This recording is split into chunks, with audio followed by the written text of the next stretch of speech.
Crisis collision in Zimbabwe condemns attempt by President Mnangagwa and ZANU-PF to run for third term as the president.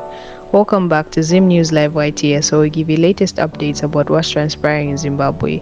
Before we go any further, don't forget to like, subscribe, and turn on the notification bell so that you don't miss any updates. We strongly disregard the attempts by the President Emmerson Mnangagwa and his ZANU-PF party to seek a third term in office, despite the Zimbabwean constitution clearly stating that a president can only serve 2 terms.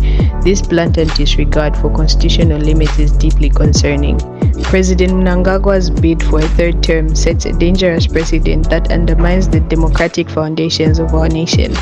It violates the trust of the people and erodes the accountability that should be inherent in any democratic system. Such attempts to overstay in power are an affront in the principles of democracy and the will of the people. The Crisis in Zimbabwe coalition is ready to mobilize Zimbabweans to defend our constitution and protect the democratic values that we hold dear. This is today's news about crisis collision in Zimbabwe, and happy about the attempt of the President Emmerson Mnangagwa to run for third term as president. Let us know what you think in the comment section down below, and don't forget to like, subscribe, and turn on the notification bell so that you don't miss any updates.